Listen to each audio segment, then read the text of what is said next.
그럼 시간이 되어서 2023년 5월 텍톤 정기 웨비나를 시작하도록 하겠습니다. 저는 오늘 진행을 맡은 텍톤 투자자문의 신종민 상무라고 합니다. 반갑습니다. 저희 텍톤 투자자문에 대한 간략한 소개를 제가 먼저 드리고 오늘의 메인 주제인 저희 어떤 산업에 대한 분석과 글로벌 주식 시황에 대해서 말씀을 드리도록 하겠습니다. 저희 텍톤 투자자문은 글로벌 주식 액티브 상품을 운용을 하고 있습니다. 글로벌 리서치를 통해서 글로벌 우량 기업에 집중 투자를 하고 있고 투자하는 지역은 보신 대로 미국, 중국, 한국, 일본, 유럽 이 전 지역에 다 투자를 하고 있고 리서치를 계속 넓혀가고 있습니다. 저희가 리서치한 다양한 자료들은 저희 텍톤 투자자문의 홈페이지에 들어가 보시면 모두 게시가 되어 있고요. 계속해서 자료의 양을 늘려가고 이렇게 매달 한 번씩 웨비나를 통해서 투자자분들과 소통을 하는데 더욱더 많은 노력을 기울이고 있습니다. 그럼 오늘의 또 한 가지 중요한 주제라고 할 수 있는 산업용 가스 산업에 대해서 텍톤 투자자문의 박연호 매니저가 발표해 주도록 하겠습니다.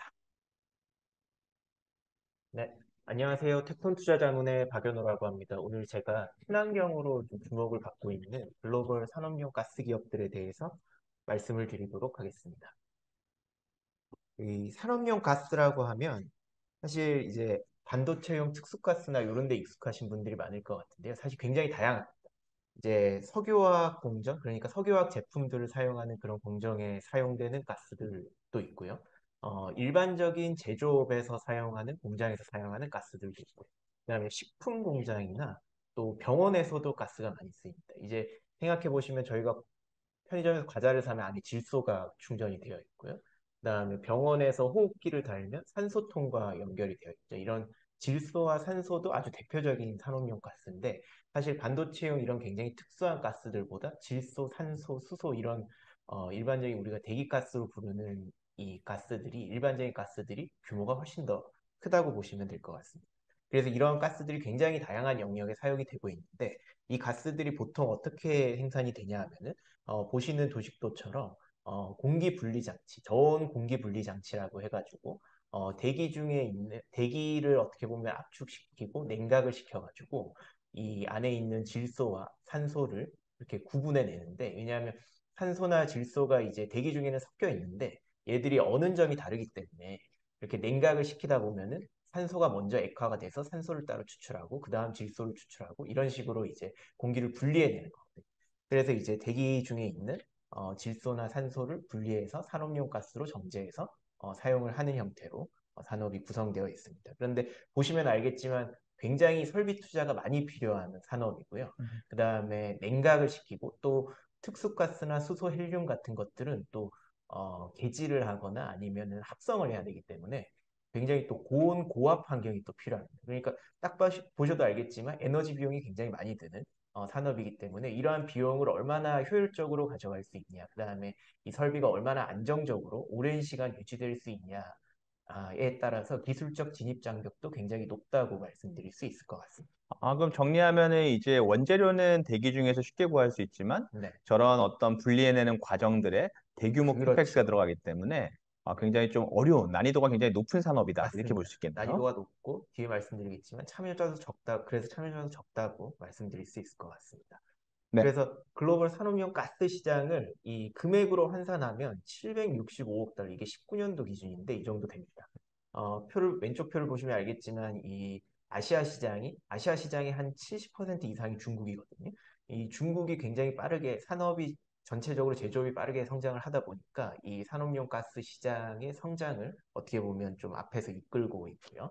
그리고 좀 전에 말씀드렸지만 반도체용 특수가스나 병원에서 사용되는 헬스케어용 특수가스 같은 분야가 규모는 상대적으로 작지만 성장 속도가 굉장히 빠릅니다. 음, 그리고 이쪽에 있는 가스들이 대부분 산업 특화된 가스라 생산량이 적은 대신에 굉장히 고가거든요. 그래서 수익성이 높다 보니까 산업용 가스 기업들이 이쪽에 대한 투자를 최근에 강화하면서 빠르게 성장을 하고 있습니다. 음, 그리고 오른쪽에 보시면 산업용 가스 시장의 마켓시어를 보실 수 있는데요.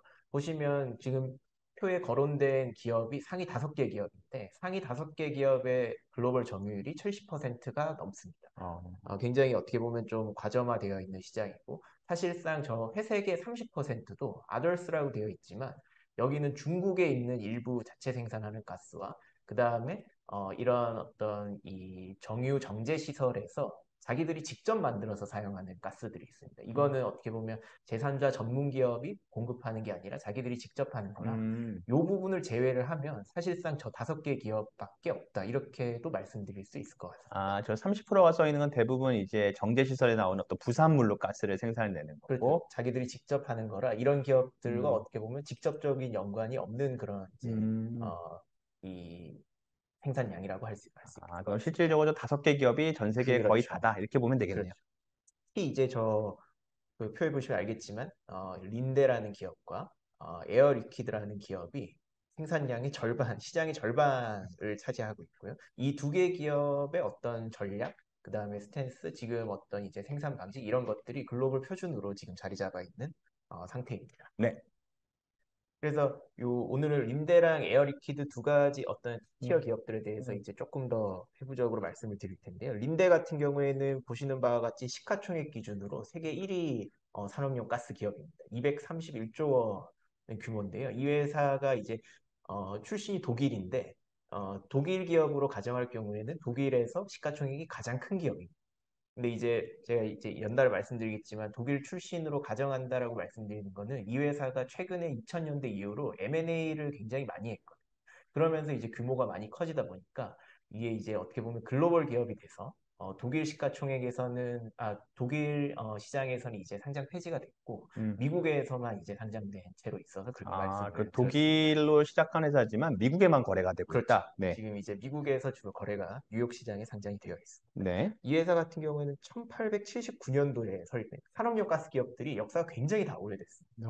이 회사 같은 오래됐네요. 경우에는 이제 19세기에 이제 설립이 된 회사거든요. 대단한 회사네요. 근데 이제 그 독일에서 이제 맥주를 많이 만들다 보니까 이 네. 회사가 이제 맥주를 만드는데 냉각 시스템을 이제 개발해서 어떻게 보면 시작한 회사거든요.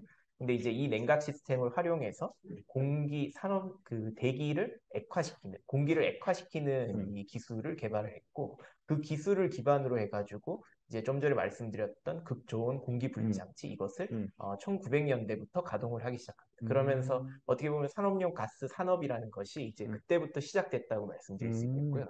그러면서 이제 성장을 많이 했는데 이 회사가 어떻게 보면 급격하게 성장한 시점이 최근입니다. 왜냐하면 이 회사가 1위로 올라서게 되는 과정이 다 M&A를 통해서 이루어졌거든요. 어. 이게 이 회사가 사실은 2000년대 초반까지는 한 5위권 정도 되는 독일 기업이었는데 이 회사가 이제 2006년에 당시 세계 2위였던 영국의 BOC라는 그룹을 인수를 하게 됩니다. 그러면서 어떻게 보면 이제 당시 세계 1위였던 프랑스의 에어리퀴드와 비슷한 정도로 이제 올라서게 됐고요. 그리고 최근에 이제 2018년도에 미국의 프렉스에어라는 미국 1위 산업용 가스 기업이 있었는데 이 회사와 1대1로 합병을 했습니다. 18년도에. 음. 그러면서 이제 점유율이 꽤 많이 상승을 해서 지금은 에어리퀴드를 제치고 세계 1위 산업용 가스 기업이 된 것이죠. 그래서 이제 사업 영역이 어떻게 보면 가장 넓고요. 미국과 유럽에서 다 사업을 크게 하고 있고, 물론 중국에도 많이 하고 있고, 이런 상태로 이런 식으로 세계 1위 산업용 가스 기업이 됐습니다. 이 린데 같은 경우에는 지난해 매출액이 333억 달러 가량 되고요.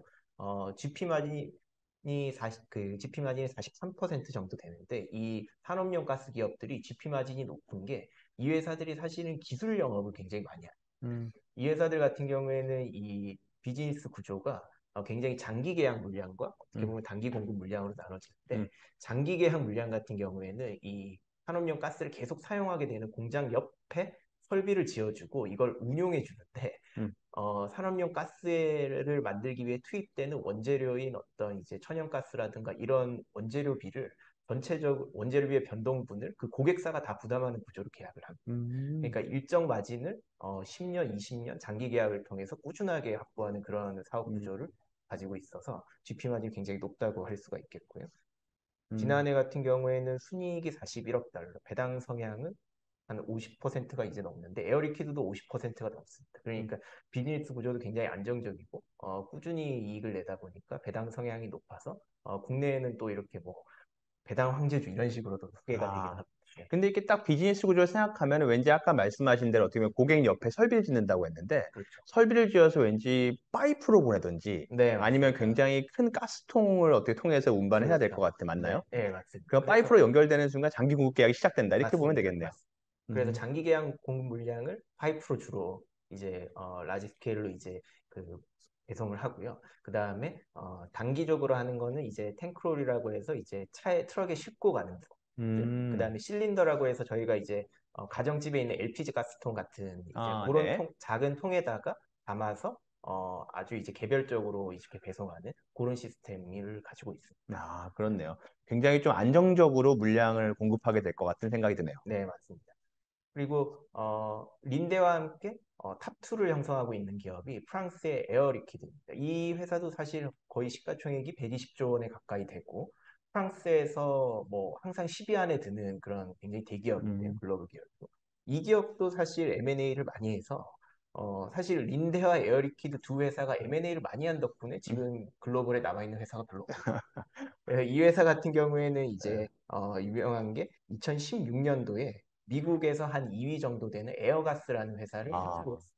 이 회사도. 음, 그래서 근데 이제 이 에어가스라는 회사가 미국에서 조금 전에 말씀드렸던 그런 탱크롤이나 실린더에 담아서 촘촘하게 배송망을 다 갖추고 있던 그런 기업이거든요. 아, 실린더 1등 회사거든요. 음, 그래서 이제 에어리퀴드 같은 경우에는 미국에서 거의 장기 공급 정도의 비즈니스밖에 안 하고 있었는데 이 에어가스를 인수를 해가지고 미국에서 전 사업 체인에 좀 이렇게 비즈니스 프로포션을 갖추게 된 것이죠. 한 134억 불 정도를 지급을 했다고 합니다. 아, 네, 그러면서 이제 잠깐 어떻게 보면 이제 린데보다 좀 더 점유율이 커지기도 했고요. 네. 근데 그 이후에도 어떻게 보면 요 미국이 왜냐하면은 사실 유럽에 비해서는 성장성도 좋고 사업 분야도 다양하다 보니까 음, 그래서 린데가 지금 이제 에어리퀴드보다 밸류에이션을 더 받고 있는 거기도 한데 여튼 미국의 에어가스를 인수를 하면서 에어리퀴드도 성장을 좀 많이 해가지고 지난해 같은 경우에 매출액이 300억 유로까지 늘어났고요. 순이익은 27억 유로를 기록을 했습니다. 음. 배당 성향은 린데와 같이 50%가 넘는 상황입니다. 그러니까 워낙 큰 기업들이 또 큰 기업들을 M&A 하다 보니까 네, 네, 결국엔 어떻게 보면 그렇죠. 산업이 과점화될 수밖에 없는 구조로 흘러왔네요. 맞습니다. 지금 음, 사실 린데와 에어리퀴드를 제외하고는 중소형 기업 한 두세 개, 그 음, 다음에는 아주 소기업들밖에 없는 상태라고 보시면 될 것 같습니다. 알겠습니다. 네, 근데 이 회사들이 사실 어떻게 보면 굉장히 좀 지속적일 수 있지만 지루할 수 있는 투자 대상으로는 매력이 없는 그런 기업들일 수도 있는데 최근에 친환경으로 굉장히 주목을 많이 받고 있습니다. 저희 이번 어떤 주제이기도 한데요. 이 기업들이 친환경으로 주목받는 이유에 대해서 좀 설명을 드려야 될 것 같습니다. 요 기사는 이제 지난달 말에 린데가 이제 1분기 실적을 발표하면서 언급했던 내용들인데요. 린데가 향후 한 10년 동안 500억 달러, 우리나라 돈으로 이 60조가 넘는 이제 굉장히 큰 금액을 클린 에너지에 투자하겠다라고 이제 발표를 했는데요. 음. 이 금액 같은 경우에는 지난해 이제 미국에서 IRA와 함께 린데가 미국 쪽에 IRA에 대응을 해가지고 한 300억 달러 정도를 향후 이제 투자를 하겠다라고 이야기를 했는데 거기에 추가적으로 한 1분기 만에 200억 달러 정도가 추가가 된 오, 겁니다. 대단한 그래서 금액이네요. 미국 외지역에는 한 200억 달러 투자하고 미국에는 300억 달러 투자하겠다. 이런 음, 단순한 말이라고 볼 수 있겠는데요. 예, 근데 이제 이런 식으로 왜 린데가 이런 대규모 음, 프로젝트, 친환경 프로젝트를 하려고 하냐라는 거를 좀 살펴보면 이 산업용 가스의 생산 과정에서 좀 답을 찾을 수 있는데요. 이 산업용 가스는 좀 전에 말씀드렸다시피 굉장히 저온 환경이나 고온 고압 환경을 필요로 하기도 하고 음. 또 원료가 대부분 이제 대기에서 분리해서 쓰기도 하지만 수소나 헬륨 같은 것들은 우리가 천연가스라는 화석 연료를 배질해서 사용을 하거든요. 음. 그러다 보니까 생산 과정에서 이 이산화탄소가 엄청나게 많이 배출돼요. 아, 그렇네요. 굉장히 많이 배출되고 그러니까 산업용 가스 산업 자체가 이산화탄소가 많이 발생이 되는데 그걸 이 회사들은 실제로 만들다 보니까 이 회사의 비즈니스 자체에서도 CO2가 많이 배출이 되는 거죠. 그러다 보니까 이 친환경으로 넘어가기 위해서는 이 회사들이 자체적으로 기술 투자를 통해서 여기서 발생되는 탄소 배출을 좀 줄여야 돼요. 음, 근데 이제 이 회사들이 코로나 전까지는 어떻게 보면 좀 미적미적하다가 코로나 이후에 이제 각국들이 이런 친환경 투자에 다시금 이제 드라이브를 걸기 시작하니까 앞다퉈서 어떻게 보면 이 국가들의 이제 넷제로 계획에 맞춰서 캐펙스 투자 계획을 발표를 하고 있는 건데요. 이 잘 보셔야 될 게 이제 2035년까지 보통 음, 1차적으로 이제 기준을 잡는데 이 산업용 가스 회사들이 2035년까지 현재 이산화탄소 배출량의 한 3분의 1 정도를 줄이겠다고 이야기하고 있고 음. 2050년도까지는 거의 넷제로 수준으로 다 줄이겠다. 음. 이런 이제 계획을 이제 발표를 하고 있는데 네. 이렇게 하려면 사실 지금 있는 설비를 싹 다 바꿔야 되는 그런 수준인 어, 거거든요. 사실 왜냐하면 지금 설비는 전혀 탄소를 줄이기 위한 설비가 전혀 붙어 있지 않기 때문에 네. 앞으로 신규로 짓는 설비는 물론이고 음. 지금 있는데 탄소 포집 설비라던가 이런 것들을 통해서 이제 배출되는 탄소를 잡거나 줄일 수 있는 설비들을 계속 추가 투자를 해야 되는 거죠. 음. 그러다 보니까 이 린데 같은 경우에는 향후 10년 동안 500억 달러를 투자하겠다. 이 에어 리퀴드 같은 경우는 지금 한 2025년도까지 일단 160억 유로 정도를 오, 투자합니다. 거기도 투자를 많이 하네요. 네, 그래서 이 기업들이 이제 공통적으로 한 4, 5년 전에 비해서 훨씬 높은 수준의 캐펙스 집행을 향후 한 3, 4년, 4, 5년 동안 한다고 공통적으로 지금 이야기를 하고 있습니다. 네. 그리고 또 하나 이제 주목하셔야 될 게 그 수소에 대한 관심인데요. 음.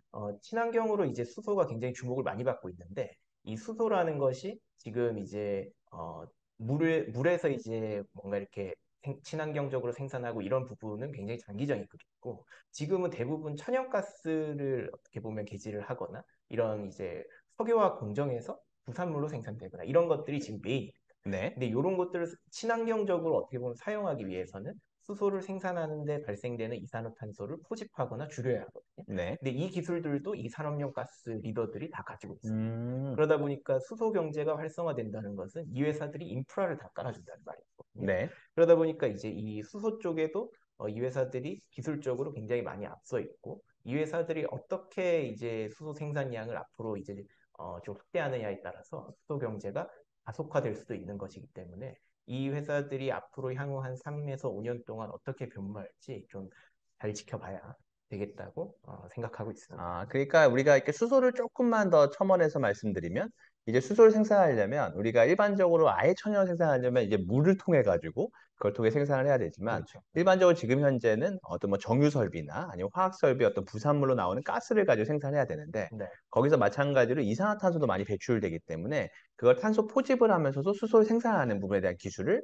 다른 에어리퀴드나 린데 같은 기업들이 가지고 있다. 그렇죠. 이 앞으로 회사들이 도와주지 않으면은 사실 좀 힘든 상황. 거의 불가능하다. 저 두 네, 기업이 아니면. 네. 네. 알겠습니다. 네, 그래서 이런 어떤 친환경적인 요소들로 어떻게 보면 조금 이제 보수적이거나 이제 좀 지루하게 보였던 이 두 회사들에 대한 관점이 지금 많이 바뀌고 있는 거. 그래서 좀 투자자들도 관심을 가져야 될 분야라고 생각을 하고 있습니다. 네, 알겠습니다. 실제로 또 주가가 이렇게 움직이고 있네요. 네, 네. 맞습니다. 네. 감사합니다. 감사합니다.